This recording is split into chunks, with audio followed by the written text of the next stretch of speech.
The moment Meredith Davies stepped off the stagecoach in Montana City, Montana, carrying nothing but a worn carpetbag and a black morning dress stained with trail dust, Lucas Bryant knew trouble had arrived at his doorstep. He had been mending a fence post outside his modest ranch house when he heard the wheels grinding against the packed earth road that led past his property. And something in the slump of her shoulders told him this woman carried more weight than any bag could hold. It was late spring in 1878, and the Montana Territory had just begun to shake off winter's grip. The mountains still wore caps of white, but the valley floors bloomed with wildflowers and new grass that made his cattle fat and content. Lucas had built a good life here in the 5 years since leaving Texas, a life of honest work and quiet evenings. He liked it that way. He preferred the company of horses to most people, found peace in the rhythm of ranch work, and had carefully constructed a world where nothing unexpected ever happened. Then she knocked on his door. Lucas set down the hammer he had been using and wiped his hands on his worn denim pants.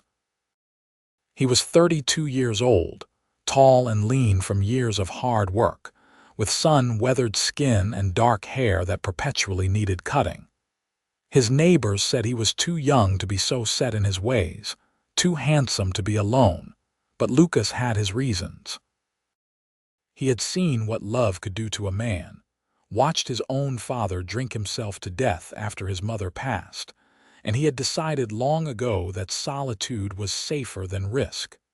The woman knocked again, more urgently this time, and Lucas finally moved toward the door.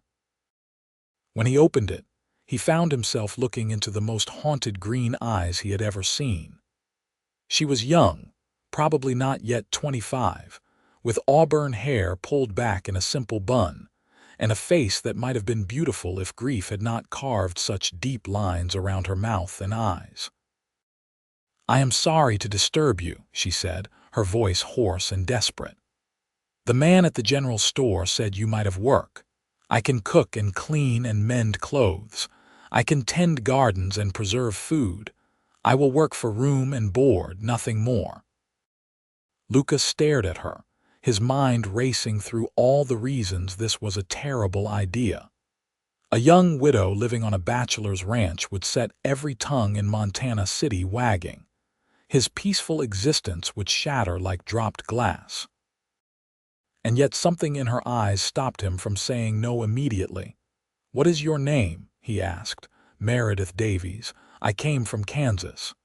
She swayed slightly on her feet, and Lucas realized she was close to collapsing. "My husband died 6 months ago, cholera.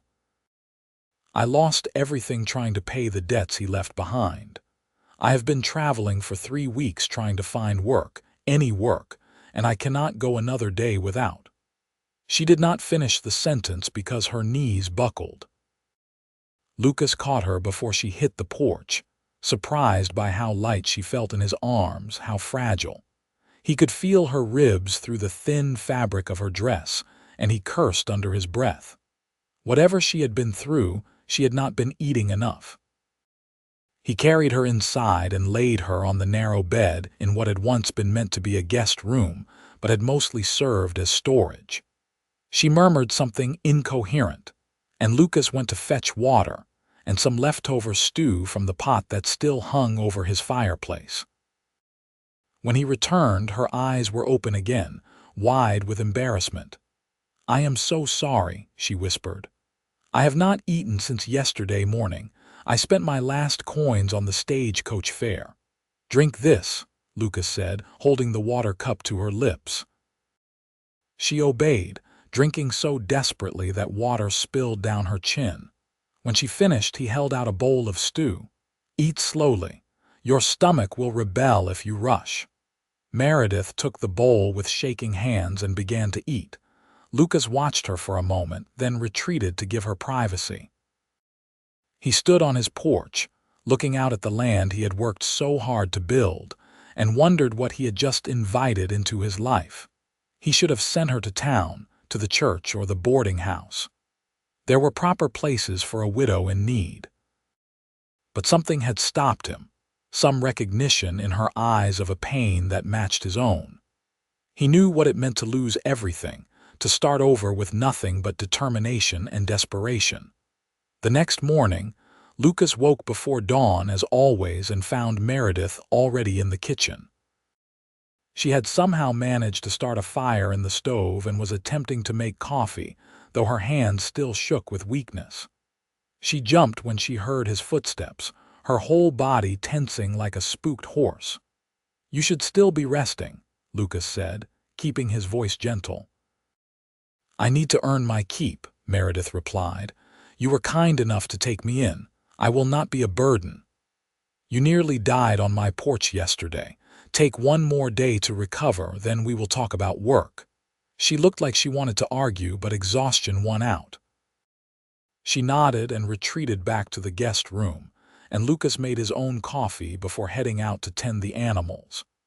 He had 20 head of cattle, 3 horses, a dozen chickens, and a temperamental milk cow named Bessie who only tolerated him on good days.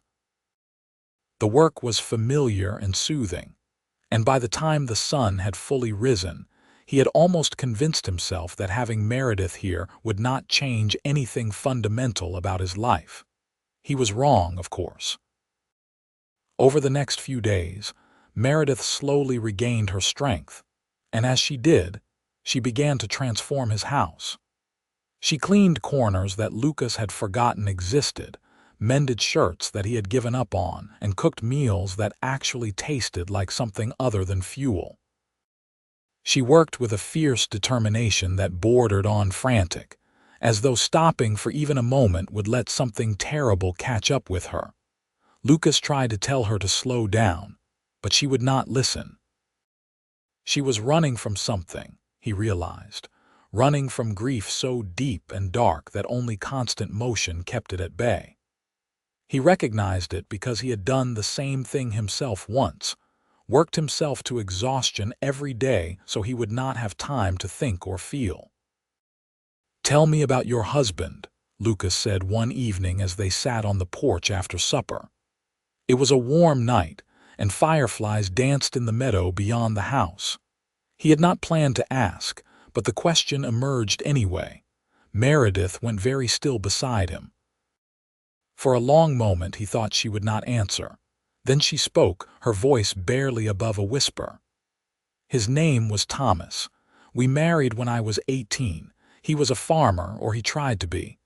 The land was hard in Kansas and nothing grew the way it should. He borrowed money to buy better equipment, then borrowed more when the crops failed." She twisted her hands in her lap. "He was a good man, but he was not a lucky one. When the cholera came through our county, he was one of the first to fall. He died in 3 days. "I am sorry," Lucas said, and meant it. "After he passed, the bank took the farm. His family wanted nothing to do with me. They said I had brought him bad luck, that he would have succeeded if he had married someone else." Her voice cracked. "Maybe they were right. Maybe I am cursed." "That is not true," Lucas said firmly. "Bad luck happens. It does not mean you caused it." Meredith turned to look at him, tears streaming down her face. "Then why does it feel like everything I touch turns to ash?" Lucas did not have an answer for that. Instead, he did something he had not done in years. He reached out and took her hand, holding it gently while she cried. Her grief poured out in great, wrenching sobs that shook her whole body, and Lucas just sat there, a steady presence in her storm. When she finally quieted, she pulled her hand away and wiped her eyes. "I am sorry. You did not sign up for this when you took me in." "Maybe not," Lucas admitted, "but you are here now and I am not going to turn you out for crying." Something shifted between them that night, some invisible wall beginning to crack. Meredith stopped treating Lucas like a stern employer and began to relax around him, showing flashes of the person she might have been before grief consumed her. She had a quick wit when she let it show, and a laugh that reminded Lucas of creek water over stones, bright and clear. Lucas found himself looking forward to their evening conversations on the porch, to the way she challenged his opinions about everything from politics to the best way to make biscuits. She was educated, he discovered, had been a teacher before she married, and she saw the world through eyes that noticed details he missed. "You have a magpie nest in that cottonwood tree," she said one morning, pointing to the large tree that shaded his barn. "There are 3 babies.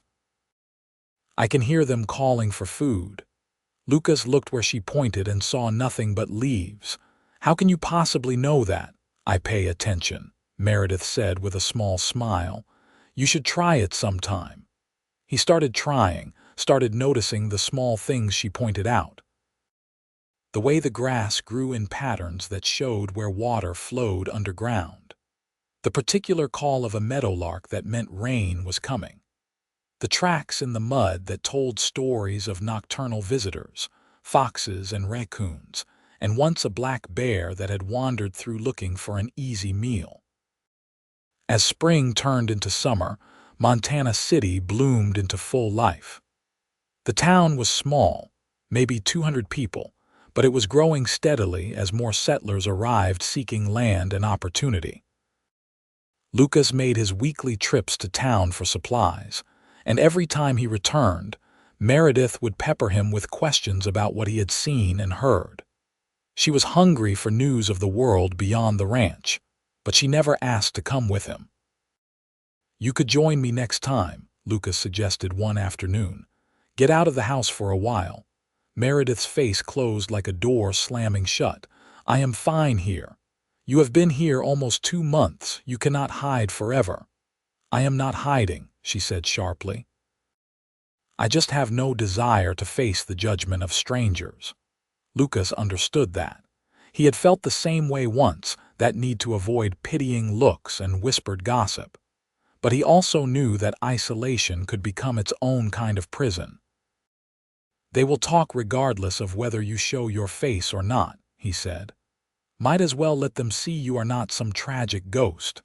Meredith considered this, her fingers twisting in the apron she wore. Finally, she nodded. "All right. But if anyone is cruel, I reserve the right to leave immediately." "Fair enough." The trip to town happened the following week, and Lucas watched Meredith carefully as they drove the wagon down the main street. Montana City was not much to look at, just 2 rows of wooden buildings facing each other across a wide dirt road. There was a general store, a saloon, a boarding house, a church, a smithy, and a handful of other establishments. Simple, functional, rough around the edges like everything in Montana territory.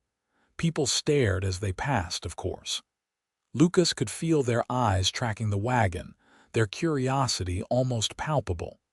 Widow Davies living out at the Bryant place had been the subject of much speculation, he knew. He had heard the whispers himself, the questions about propriety and his intentions. Let them wonder, he thought. It was not their business. They stopped at the general store, and Lucas helped Meredith down from the wagon. She held her head high as they entered, though Lucas could see the tension in her shoulders. The store was run by a man named Walter Green and his wife Harriet, a formidable woman who knew everyone's business and was not shy about sharing her opinions. "Well, well," Harriet said as they entered, her eyes gleaming with interest. "Lucas Bryant, and you have brought your housekeeper. How lovely." "Mrs. Green," Lucas said with a polite nod. "We need flour, sugar, coffee, and salt. Also some fabric if you have any in a practical color." Of course, of course." Harriet began gathering the supplies, but her attention remained fixed on Meredith. "How are you settling in, dear? It must be quite an adjustment, living so far from town with only Mr. Bryant for company." "I am managing well, thank you," Meredith said quietly. "I am sure you are. Still, it is unusual, is it not? A young widow and a bachelor living under the same roof. In my day, such arrangements would have caused quite a scandal." Lucas felt his jaw tighten. "In your day, Mrs." Green. I suspect people had more important things to worry about than other people's private affairs. Harriet's eyebrows shot up. Well, I was merely expressing concern for the young lady's reputation. My reputation is my own concern, Meredith said, her voice stronger now. Mr. Bryant has been nothing but honorable and kind. If anyone wishes to gossip about that, it says more about them than it does about us. Lucas felt a surge of admiration for her courage. Harriet looked taken aback, then huffed and returned to gathering supplies. They completed their transaction in pointed silence, and Lucas guided Meredith back outside. "That was well done," he said as they loaded the supplies into the wagon. "I am tired of being treated like I am made of glass," Meredith replied.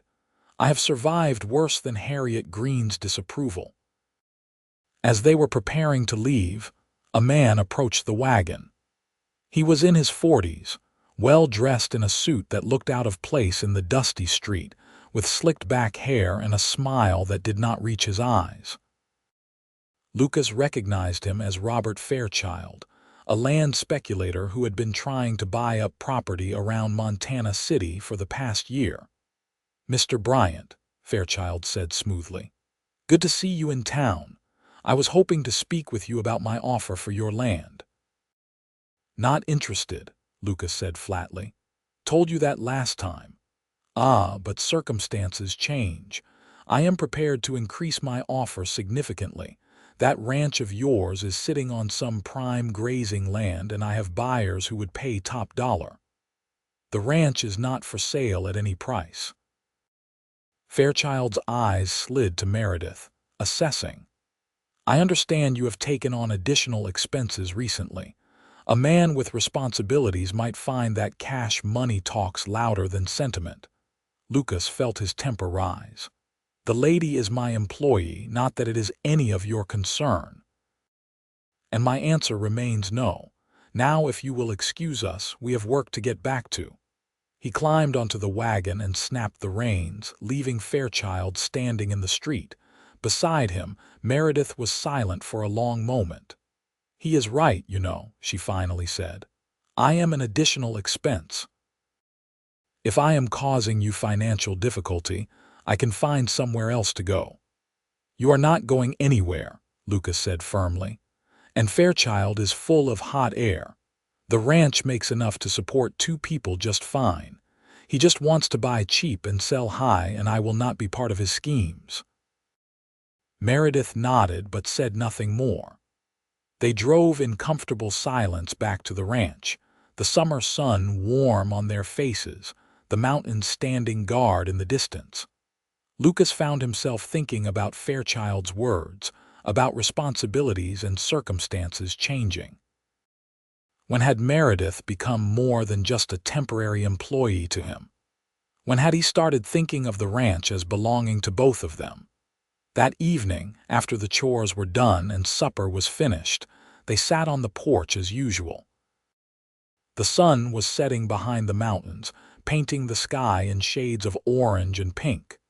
Meredith had been quiet since they returned from town, and Lucas could sense she was working up to saying something. "I have been thinking," she finally said, "about what Mrs. Green said. Mrs. Green is a busybody with too much time on her hands. Perhaps, but she is not wrong about appearances. I do not want to damage your standing in the community." Lucas turned to face her fully. "Let me be clear about something, Meredith. I do not care what the people in town think. I care that you have a safe place to live and work. If they want to gossip, let them. It does not change anything." "But what if it does?" Meredith's voice was barely above a whisper. "What if being associated with me costs you opportunities or friendships?" "Then those were not opportunities or friendships worth having." Lucas leaned back against the porch railing. "When I left Texas, I left behind a whole life. People who had known me since I was born, land that my grandfather had settled. I left because I could not stand the weight of expectations, the constant pressure to be who everyone else thought I should be. I came here to be free of all that.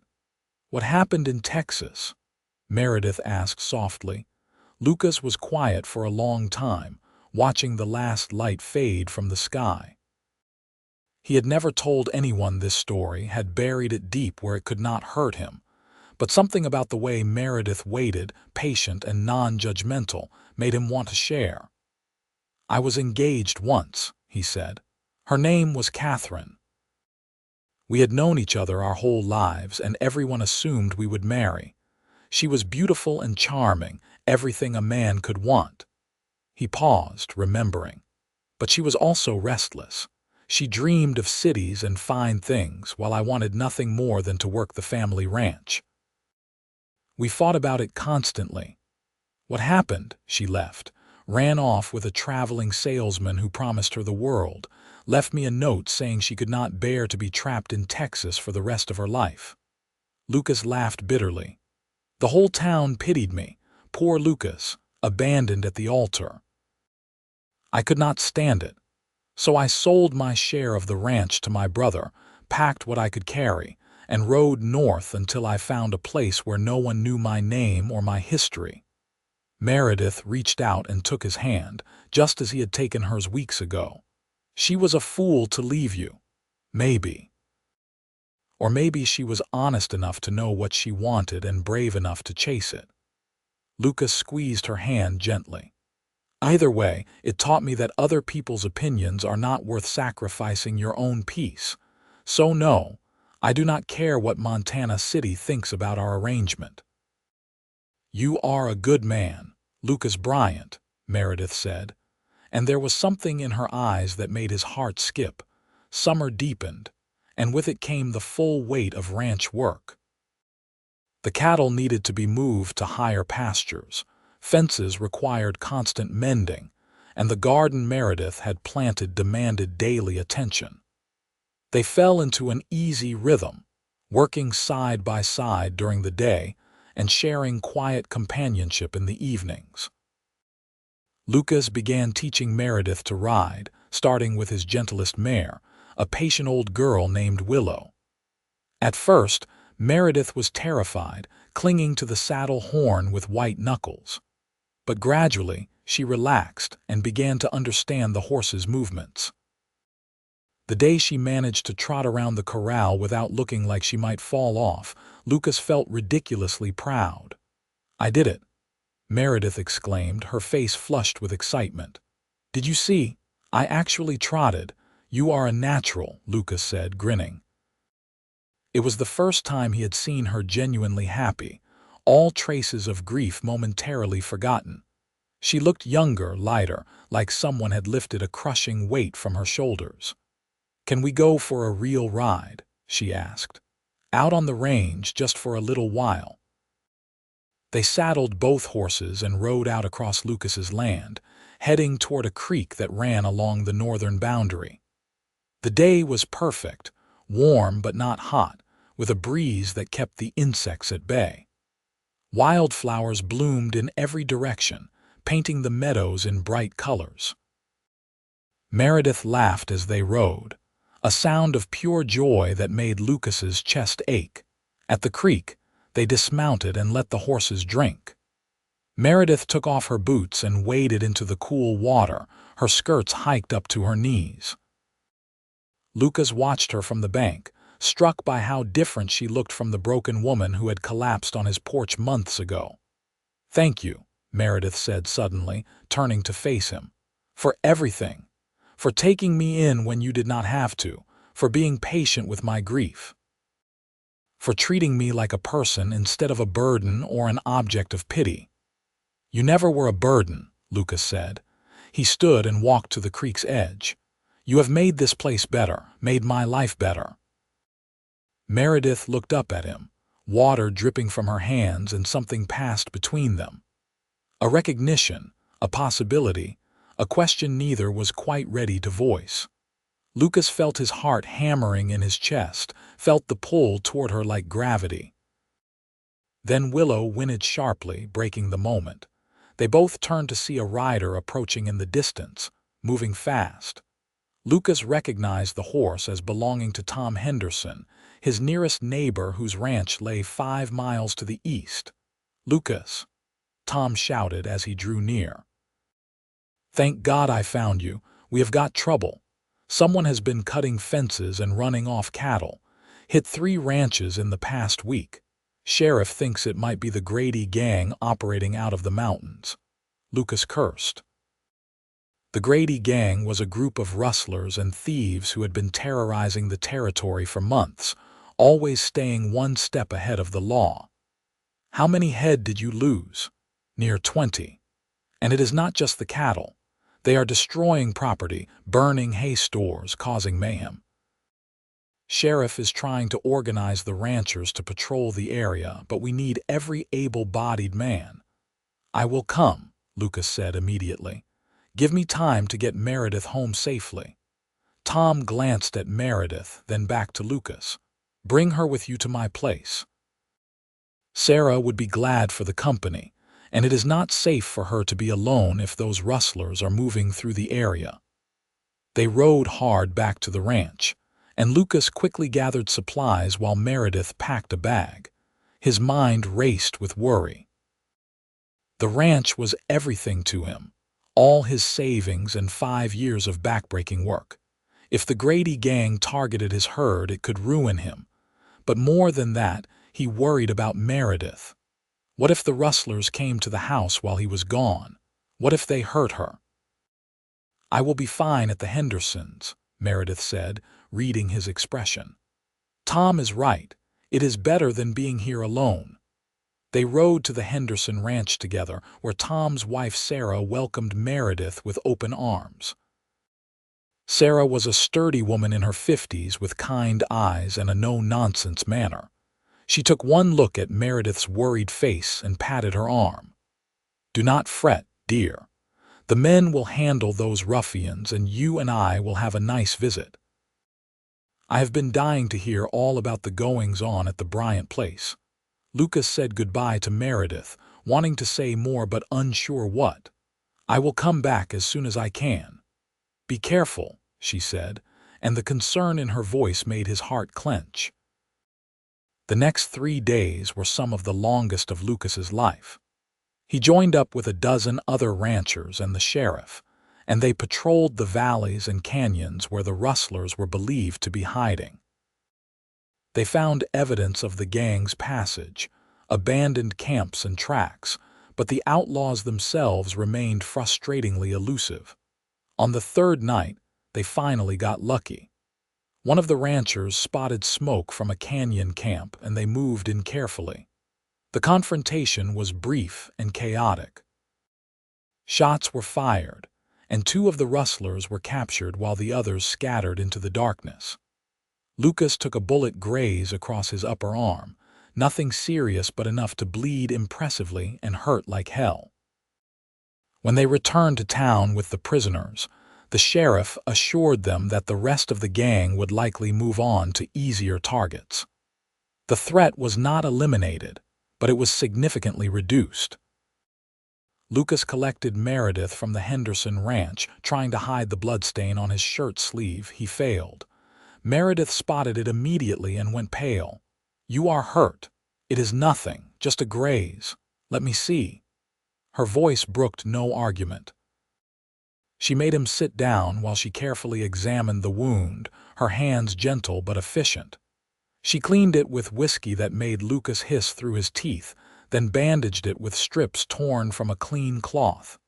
"You could have been killed," she said quietly, "but I was not. I am fine." Meredith looked up at him, her green eyes swimming with tears. "When Tom told me there had been shooting, I thought I might lose you, and I realized that I cannot bear that. I cannot lose someone else I care about." Lucas reached up with his good arm and cupped her face. "Meredith." "I know it is too soon," she said quickly. "I know I should still be in mourning, that it has only been 8 months since Thomas died, but I cannot help how I feel. These months with you have been the happiest I have had in years, maybe ever. You make me want to live again, not just survive." "It is not too soon," Lucas said firmly. "Grief does not follow a schedule, and for what it is worth, I care about you too. More than I thought I could care about anyone after Catherine." He kissed her then, softly at first, then deeper when she responded with equal fervor. She tasted like hope and new beginnings, and Lucas felt something inside him that had been frozen for years finally thaw. They rode back to the ranch together as the sun set, not touching but sitting close enough that their shoulders brushed with every movement of the wagon. The house looked warm and welcoming in the fading light, truly like a home instead of just a place to sleep. That night, they sat on the porch and talked until the stars filled the sky. They spoke of dreams and fears, of the people they had been and who they hoped to become. Meredith told him about her childhood in Illinois, about the parents who had died when she was 16, leaving her to make her own way in the world. Lucas told her about his brother and sister back in Texas, whom he had not seen in 5 years and missed more than he liked to admit. "Do you ever think about going back?" Meredith asked. "Sometimes, but this is home now. This is where I built something of my own, not just something I inherited." He paused. "Would you want to meet them someday, my family?" Meredith looked at him in surprise. "You would want that?" "Yes." "If you would be willing." She smiled, and it transformed her entire face. "I would like that very much." The summer continued to unfold in a series of perfect days. Lucas found himself marveling at how completely Meredith had woven herself into his life. She was not just living in his house anymore. She was his partner, working beside him with the cattle, helping make decisions about the ranch, bringing her own ideas and insights that often proved better than his own. She suggested they plant an orchard along the southern edge of the property where the soil was rich and a natural spring provided water.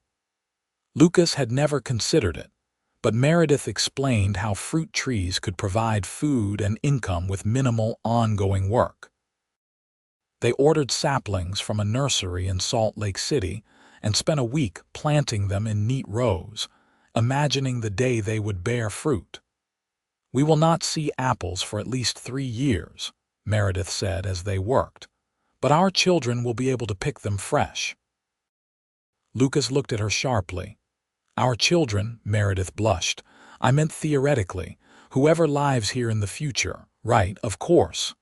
But Lucas could not stop thinking about it. Children. A family. Things he had told himself he did not want but suddenly seemed possible again.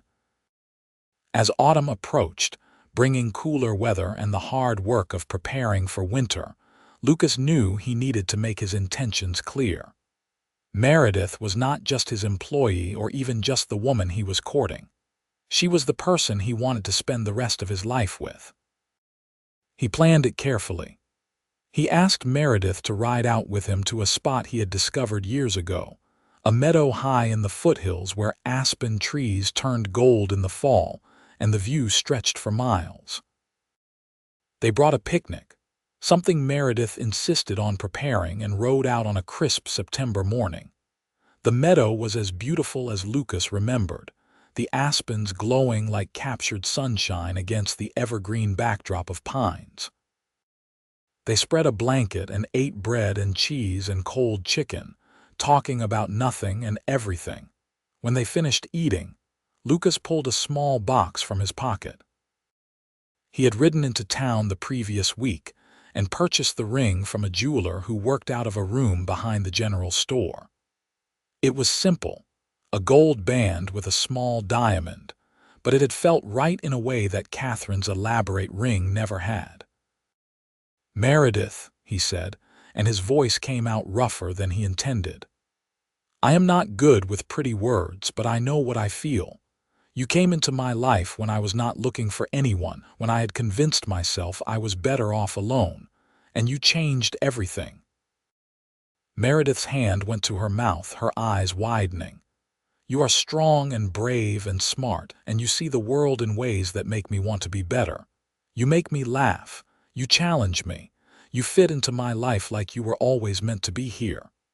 He opened the box, revealing the ring. "I love you, Meredith Davies. Will you marry me? Tears streamed down her face, but she was smiling. Yes. Yes, of course, yes. Lucas slipped the ring onto her finger and it fit perfectly. Then he pulled her into his arms and kissed her, pouring all his love and hope into that moment. When they finally pulled apart, they were both laughing, giddy with joy and relief. "I love you too," Meredith said. "I did not think I could feel this way again. After Thomas, after everything, I thought my heart was too broken. But you healed me, Lucas. You showed me that grief does not have to be the end of the story." They stayed in the meadow until the sun began to set, making plans for their future. They decided to marry in October, a small ceremony at the church in town with just a few close friends and neighbors. They would spend the winter making improvements to the house, adding a proper bedroom and expanding the kitchen. In the spring, if all went well, they would start a family. The wedding took place on a bright October morning when the air was cold and crisp and the mountains wore their first dusting of snow. Meredith wore a simple blue dress she had sewn herself, and Lucas wore his best suit, brushed clean and pressed. The church was small and drafty, but it was filled with people who had come to witness their union. Tom and Sarah Henderson were there, along with a handful of other ranchers and their families. Even Harriet Green from the general store attended, and she had the grace to look somewhat apologetic for her earlier judgment.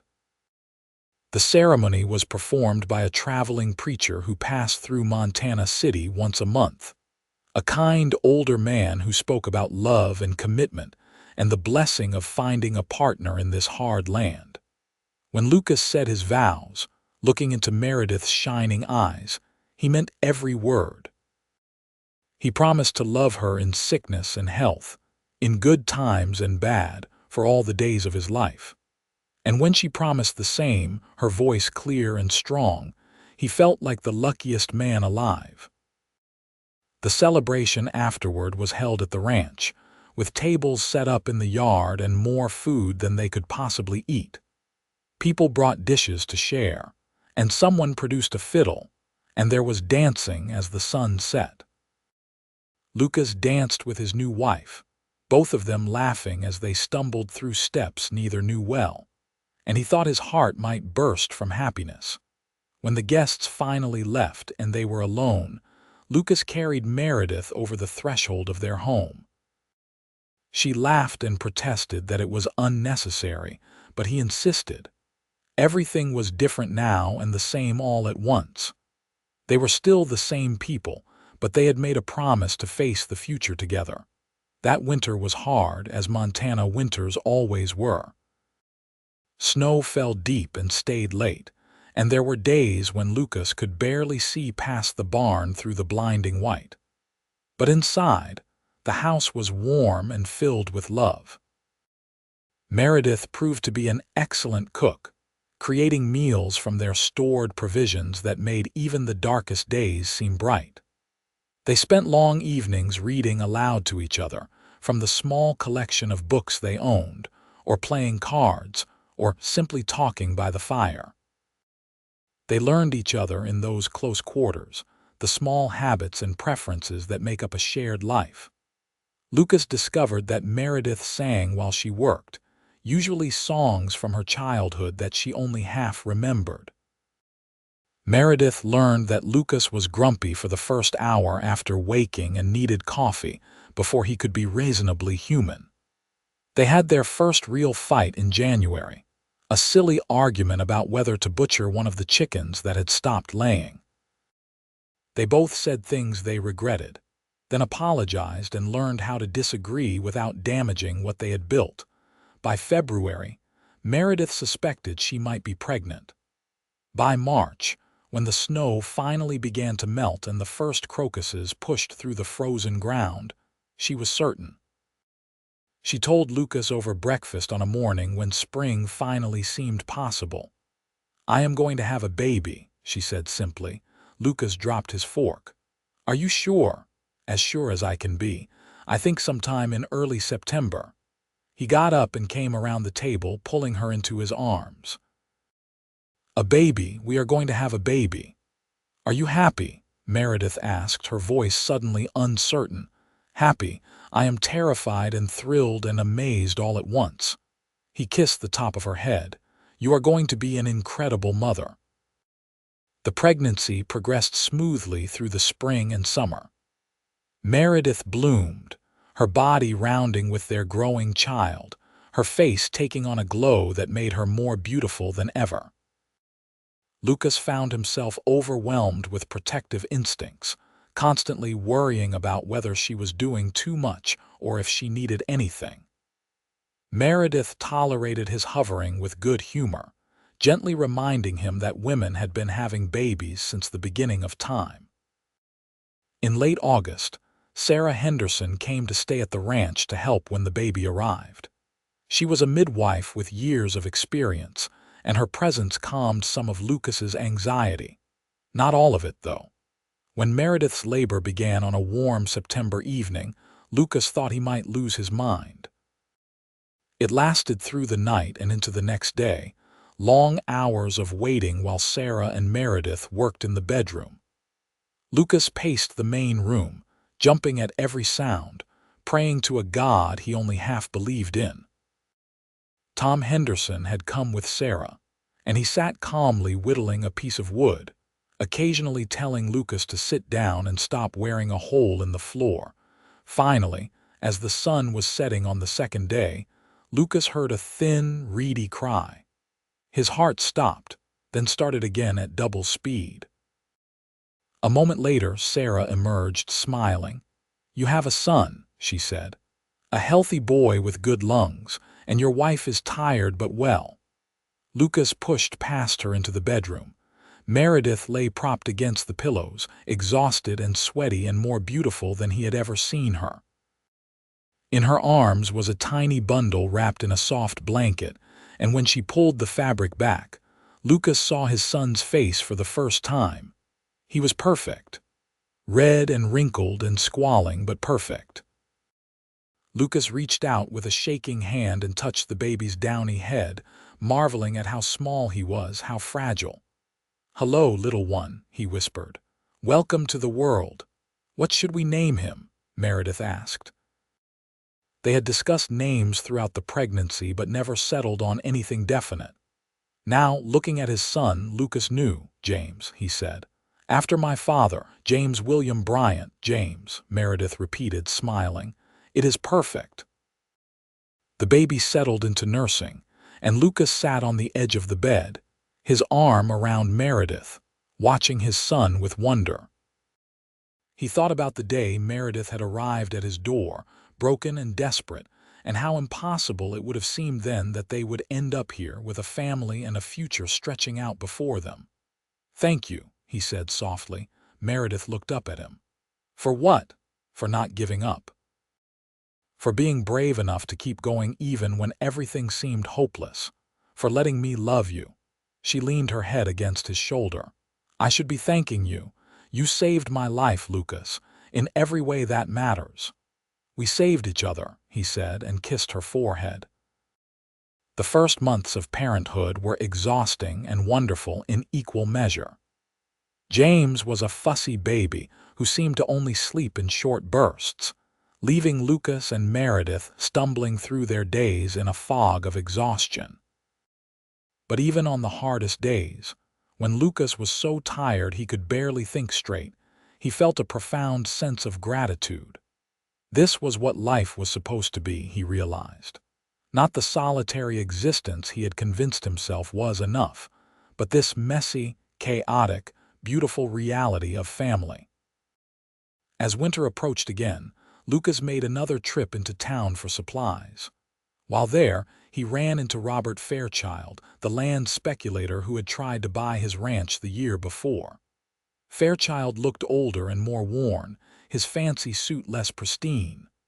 "Bryant," Fairchild said, nodding. "I hear congratulations are in order. Married with a child now, I am told." "That is right," Lucas said warily. "Well, I hope you are happy. You made the right choice keeping your land. That business I was running for went under in the spring." Turned out they were involved in some shady dealings, and I nearly got caught up in it. Sometimes the safe, steady path is the better one." Lucas felt a flash of sympathy for the man. "I am sorry to hear that. What will you do now?" "Head to California, I think. Try my luck there." Fairchild tipped his hat. "Take care of that family of yours, Bryant. You have got something good." As Lucas drove the wagon home, Fairchild's words echoed in his mind. "You have got something good." It was true, truer than Lucas could have imagined 2 years ago. He had a wife he loved, a son who amazed him every day, and a ranch that provided a good living. He had friends and neighbors who looked out for each other. He had purpose and meaning and joy. When he arrived home, Meredith was in the kitchen with James strapped to her chest in a sling she had sewn, her hands busy kneading bread dough. She looked up when Lucas entered and smiled, and his heart did that thing it always did when he saw her, that flutter of love and desire and deep contentment. "Welcome back," she said. "Did you get everything we needed? Everything and more?" He kissed her, then gently touched James's head. The baby was asleep, his tiny fists curled against his chest. "How was he today?" "Good. He only cried for an hour straight instead of 2. I am calling that progress." Lucas laughed and began unloading supplies. They worked together in comfortable silence, the kind that only comes from truly knowing another person. When everything was put away, they sat together on the porch despite the cold, bundled in blankets with James between them. "Do you ever think about where we would be if you had not taken me in that day?" Meredith asked. "Sometimes. I was so close to saying no." "What stopped you?" Lucas thought about it. "Your eyes. There was something in them that I recognized, a kind of desperate determination to survive. And I knew what that felt like, to have everything fall apart and have to rebuild from nothing. I am glad you recognized it. I do not know what I would have done if you had turned me away. I had no money, no prospects, nowhere else to go. You would have found a way.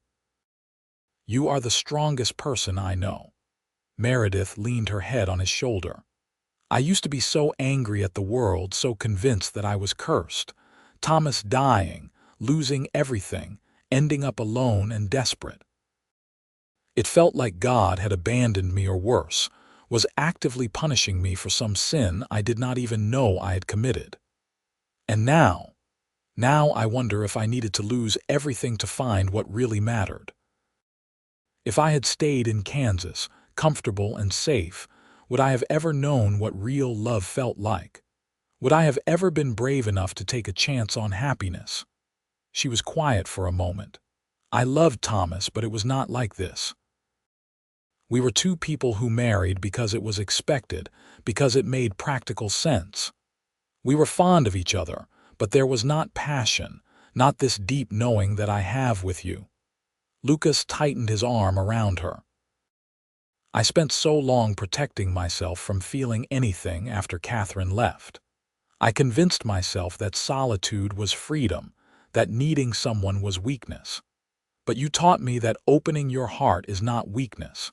It is the bravest thing a person can do." They sat in silence, watching the sun set behind the mountains, painting the sky in brilliant colors. James stirred and made a small sound, then settled back into sleep. In the barn, Lucas could hear the horses moving in their stalls, the familiar sounds of home. Winter passed, then spring returned, and with it came more work and new challenges. The cattle had survived the cold months well, and several cows were heavy with calves. Lucas spent long days helping with difficult births, and Meredith juggled caring for James with all the other tasks that kept a ranch running. It was exhausting but satisfying work, the kind that left them tired but content at the end of each day. In May, a letter arrived from Lucas's brother in Texas. It was the first contact Lucas had received from his family since leaving, and his hands shook as he opened it. The letter was long and detailed, catching him up on years of news. His father had passed away 2 years earlier, his mother the year before that. His brother had married and had 3 children. His sister had moved to St. Louis and opened a dress shop that was apparently quite successful. "They want to meet you," Lucas said to Meredith after reading the letter aloud. "My brother suggests we come visit this summer." "Do you want to go?" Meredith asked carefully. Lucas thought about it. For years, he had cut himself off from his past, convinced that moving forward meant leaving everything behind. But now, with his own family starting to grow, he felt the pull of those old connections. He wanted his brother to meet Meredith and James. He wanted to walk the land where he had grown up and tell his son stories about his grandparents. He wanted to close the circle, to prove to himself and his family that he had not run away from them, only toward something new. "Yes," he said, "I want to go if you are willing." "Of course. I would love to meet them." They made plans to travel to Texas in June, when James would be old enough for the journey, and the ranch could be left in Tom Henderson's capable hands for a few weeks. The trip was long and tiring, first by wagon to the nearest train station, then by rail all the way south to Texas. James was surprisingly good during the journey, fascinated by the new sights and sounds, though there were moments when both Lucas and Meredith were ready to tear their hair out from exhaustion. When they finally arrived at the family ranch in late June, Lucas's brother Michael was waiting at the train station. He was older than Lucas remembered, with gray threading through his dark hair, but his smile was the same. He pulled Lucas into a hard embrace, pounding his back. "Little brother," he said, his voice thick with emotion, "it has been too long. I know, I am sorry. No apologies, you are here now, that is what matters." Michael turned to Meredith and bowed slightly. "You must be Meredith. Lucas wrote about you in his letter. He did not mention you were so beautiful." Meredith blushed and smiled. "It is wonderful to meet you." Michael peered at James, who was watching him with solemn eyes from Meredith's arms. "And this must be my nephew. He looks just like Lucas did at that age." The family ranch was larger than Lucas's, over 1,000 acres with dozens of cattle. The house had been expanded and improved, but Lucas could still see traces of the home he had grown up in. His old bedroom was now used for storage, but Michael had prepared a guest room for them that was comfortable and welcoming. Over the next 2 weeks, Lucas reconnected with his past. He showed Meredith the creek where he had learned to fish, the tree he had fallen out of and broken his arm, the pasture where he had trained his first horse. He visited his parents' graves and stood there with Meredith and James, introducing his son to the grandparents he would never meet. "They would have loved you," he told Meredith. "Both of you." Michael and his wife Emily treated them like treasured guests, throwing a big family gathering so Lucas could see cousins and aunts and uncles he had not spoken to in years. Everyone wanted to hear about Montana territory, about Lucas's ranch and his life. He talked about the hard work and the beauty, about the challenges and rewards of carving out a home in new territory. His sister Margaret arrived from St. Louis for the last few days of their visit, and she and Meredith became fast friends. Margaret was lively and outspoken, with strong opinions about everything and a gift for making people laugh. She doted on James, insisting on buying him half a dozen outfits from her dress shop. "You have to visit me in St. Louis," she told Meredith. "I will show you the city, take you to the theater. Montana territory sounds wonderfully rustic, but surely you must crave civilization occasionally." "I crave it less than I thought I would," Meredith admitted. "I grew up dreaming of cities and culture, but now I cannot imagine living anywhere but the ranch. It feels like home in a way nowhere else ever has." On their last night in Texas, Lucas and Michael sat on the porch of the ranch house, sharing a bottle of their father's whiskey. The night was hot and humid, so different from the cool Montana evenings Lucas had grown accustomed to. "I am glad you came," Michael said. "I worried that I had lost you forever when you left. I am sorry I stayed away so long. I was angry and hurt and too proud to admit I might have been wrong." "Wrong about what?" Lucas took a sip of whiskey, considering. "I thought leaving meant I had to cut all ties, that I could not build something new without completely abandoning the old. But that was not true. I can honor where I came from and still make my own path." "You have done well for yourself," Michael said. "The ranch, Meredith James, you have built a good life. So have you. This place is thriving." "It is. But I have to admit, there is a part of me that envies you. You had the courage to leave to start fresh." "I have never been farther than Austin in my entire life." Michael laughed. "Maybe someday Emily and I will visit Montana, see what all the fuss is about. You would be welcome anytime. We have plenty of room." When they left Texas to return home, Lucas felt lighter somehow. The visit had healed something in him that he had not even realized was broken. He had made peace with his past and could now fully embrace his future. The journey home felt shorter than the trip out, perhaps because they were eager to return. When they finally pulled up to the ranch in late July, Lucas felt the familiar surge of contentment. This was home. This was where he belonged. The years that followed were full and rich. James grew from a baby into a toddler, then a curious boy who wanted to be involved in everything his father did. Lucas taught him to ride almost as soon as he could walk, putting him on the gentlest horse and leading them around the corral while James shrieked with delight. When James was 3, Meredith became pregnant again.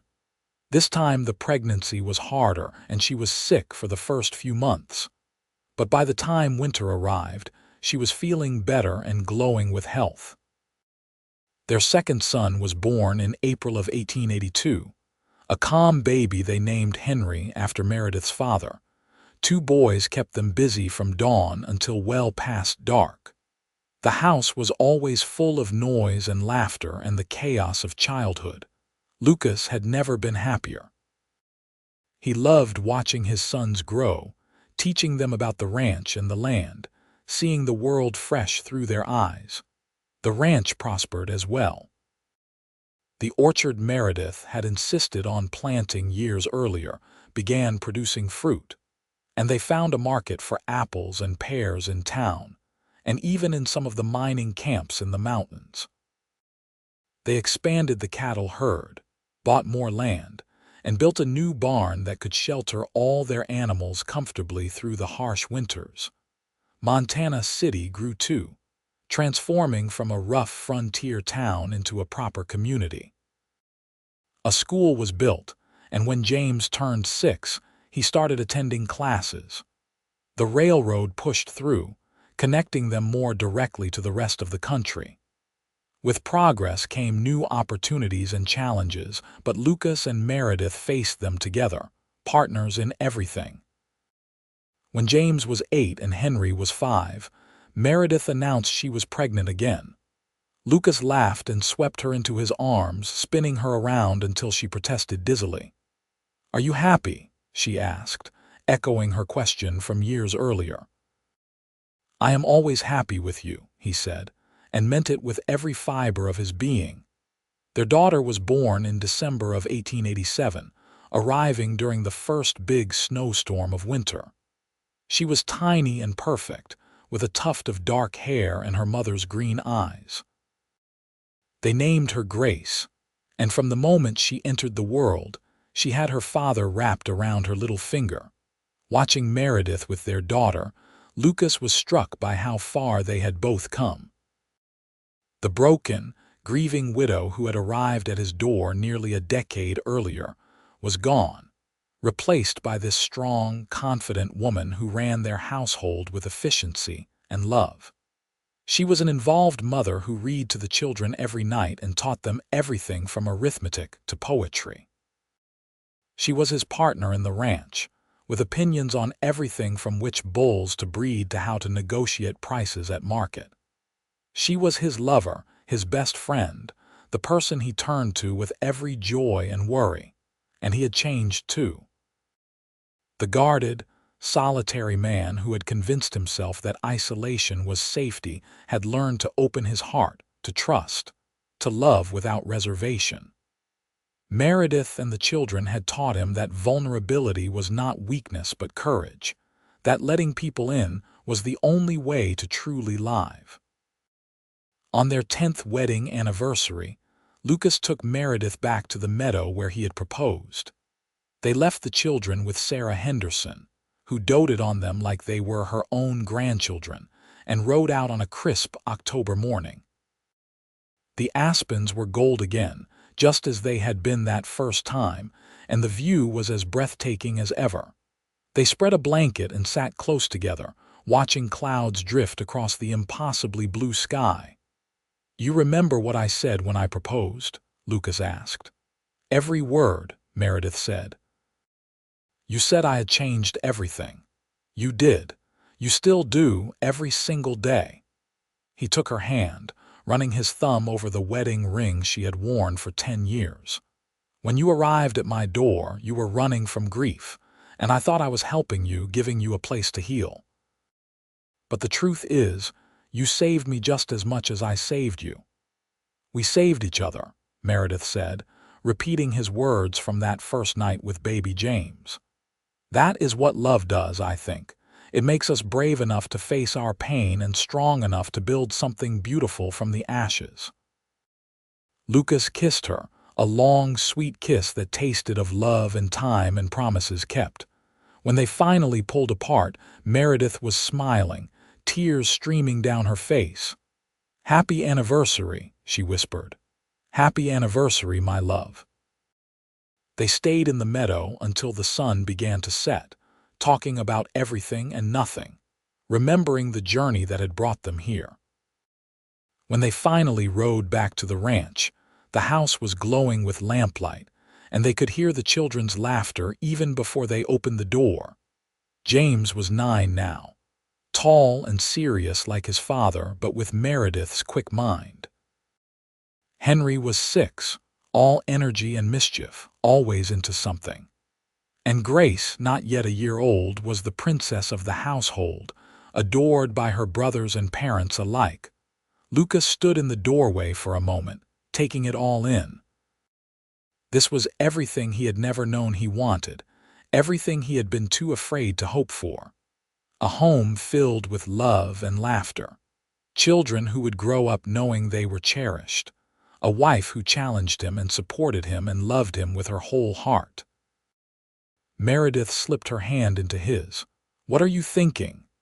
"That I am the luckiest man alive, even with 3 children and a house that is always chaos, especially with that."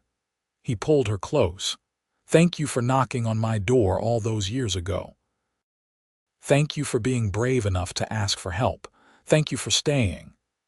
"There is nowhere else I would rather be," Meredith said simply. "You are my home, Lucas Bryant. You and these children and this life we have built together. All the grief and pain I carried that day I arrived, it was worth it because it led me here to you." Lucas felt tears prick his eyes. He was not usually an emotional man, but some moments demanded tears. "I love you, Meredith, more than I have words to say. I love you too, always and forever." They went inside together, ready to face whatever the evening brought. The children demanded attention, supper needed to be made, and there were a dozen small tasks that filled their days. But underneath it all was the solid foundation of their love, unshakable and enduring. The years continued to unfold, each bringing its own joys and challenges. The children grew, the ranch prospered, and Lucas and Meredith grew old together. They weathered droughts and harsh winters, celebrated good harvests and the birth of grandchildren. They faced loss too, when Sarah Henderson passed away peacefully in her sleep, and when Tom followed her a year later. They mourned friends and neighbors, but they also welcomed new families to Montana City, watched their community grow and thrive.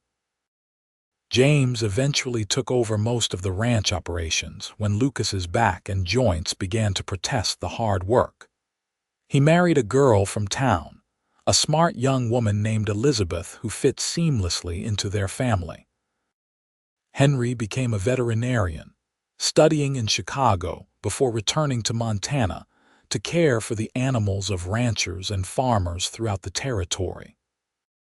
And Grace, their darling daughter, surprised everyone by becoming a teacher, opening a school for girls that emphasized both practical skills and academic learning. Through it all, Lucas and Meredith remained each other's anchor. They still sat on the porch in the evenings when weather permitted, still talked about everything and nothing, still held hands like newlyweds. The passion of their early days had mellowed into something deeper and more comfortable, but no less powerful. On the 20th anniversary of the day Meredith arrived at Lucas's door, they held a celebration at the ranch. All 3 children were there with their own families, and the house was full of grandchildren ranging from babies to teenagers. Friends and neighbors came from miles around, bringing food and music and stories. Lucas stood on the porch, watching the festivities, and felt overwhelmed with gratitude. So much had changed since that day in 1878 when a desperate widow had knocked on his door. He had been so close to turning her away, so close to missing out on all of this. Meredith found him there, as she always did. She was 62 now, her auburn hair streaked with gray, her face lined from years of sun and laughter. But to Lucas, she was as beautiful as the day he had first kissed her. "What are you doing hiding out here?" she asked, slipping her arm through his. "Not hiding, just taking it all in." He gestured to the yard full of people, the children chasing each other, the adults talking and laughing. "Look at what we built, Meredith. Look at all of this. We did build something wonderful, did we not? The best thing, the most important thing." He turned to face her fully. "I have been thinking about that day you arrived. Do you remember what you said? You told me you felt cursed, that everything you touched turned to ash. I remember. I was so lost then, so broken. But you were wrong. You did not bring grief to my door. You brought joy. You brought love. You brought life itself." Lucas cupped her face gently. "You were never cursed, my darling. You were a blessing I did not know I needed." Meredith's eyes filled with tears. "And you gave me a reason to live again. You showed me that grief does not have to be the end of the story, that it is possible to love again after loss, to find happiness even in the darkest times." They kissed, heedless of the crowd around them, and their grandchildren made exaggerated sounds of disgust that turned into giggles. When they pulled apart, both were laughing. "Come on," Meredith said, tugging his hand. "Our family is waiting. Let us celebrate the life we have built together." Lucas followed her into the crowd, his heart full to bursting. He had spent so much of his early life afraid of being hurt, convinced that keeping people at a distance was the only way to stay safe. But Meredith had taught him that the only way to truly live was to open your heart, to risk pain for the chance at joy, to love with everything you had. As the sun set over the Montana mountains, painting the sky in brilliant shades of orange and pink, Lucas Bryant looked around at his family and friends, at his wife of 20 years, at the ranch that had grown from a solitary retreat into a thriving home, and he knew with absolute certainty that he had lived a good life. Not a perfect life, not an easy life, but a good one. A life full of love and purpose and meaning. And it had all started the day a widow brought not grief but hope to his door, and a cowboy had been brave enough to help her find joy again.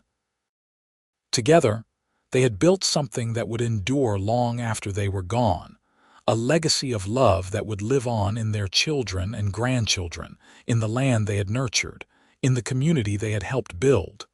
That was more than enough. That was everything.